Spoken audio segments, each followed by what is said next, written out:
selamat siang Bapak Ibu dosen dan teman-teman sekalian. Perkenalkan, nama saya Siti Aisyah, saya dari MJ203.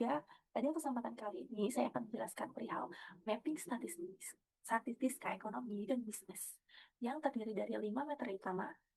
Itu yang pertama, pengantar statistika dan penyajian data. Yang kedua, ukuran pemusatan.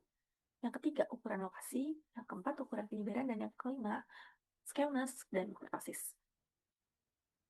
Baik, kita langsung saja menuju materi yang pertama. Pertama, yaitu pengantar statistika dan penyajian data.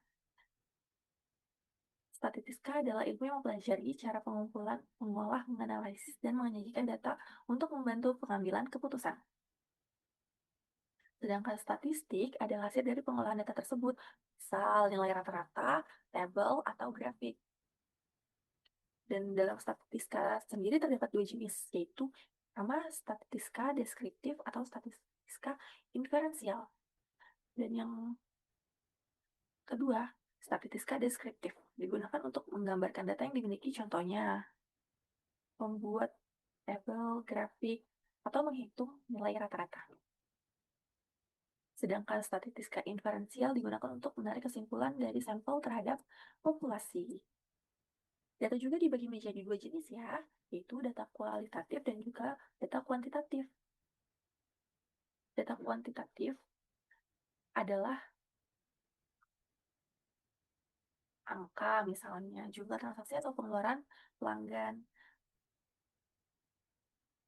Lalu, untuk data kualitatif sendiri itu kategori misalnya jenis kelamin.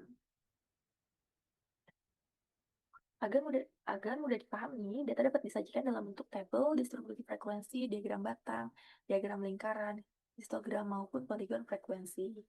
Yang kedua, kita akan mendalami materi ukuran pemusatan.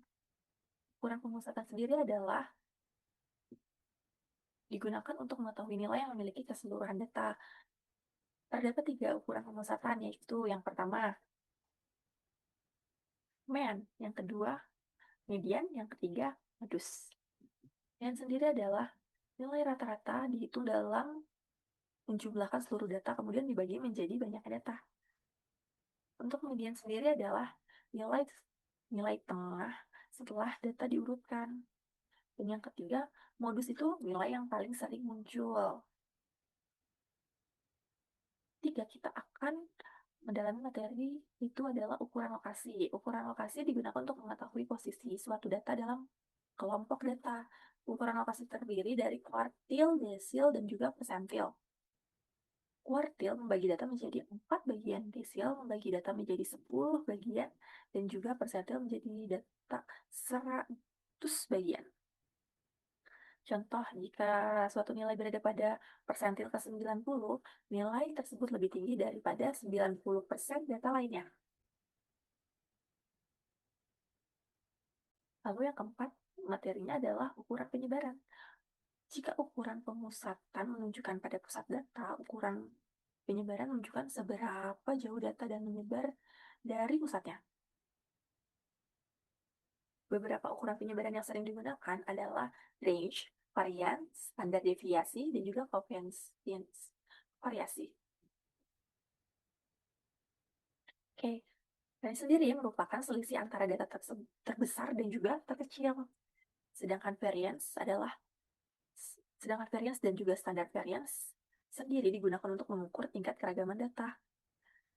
Lalu, untuk koefisien variance digunakan untuk membandingkan tingkat variasi antar kelompok data. Semakin kecil nilai penyebaran, maka data semakin stabil dan juga konsisten.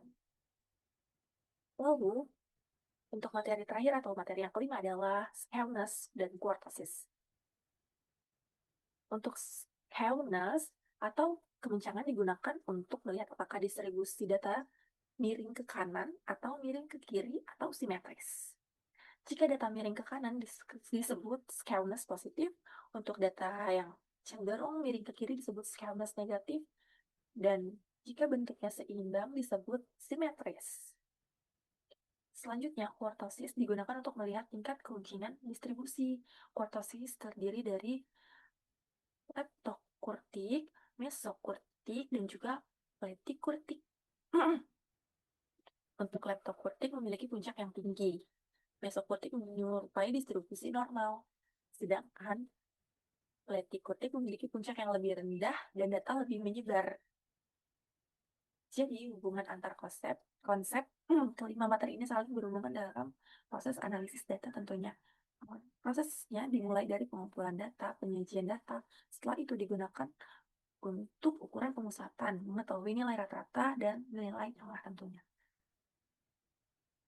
Kemudian digunakan ukuran lokasi, mengetahui posisi data. Selanjutnya juga digunakan untuk penyebaran data, melihat tingkat keragaman data. Dan yang terakhir digunakan skewness dan kursis untuk memahami bentuk distribusi data secara lebih mendalam.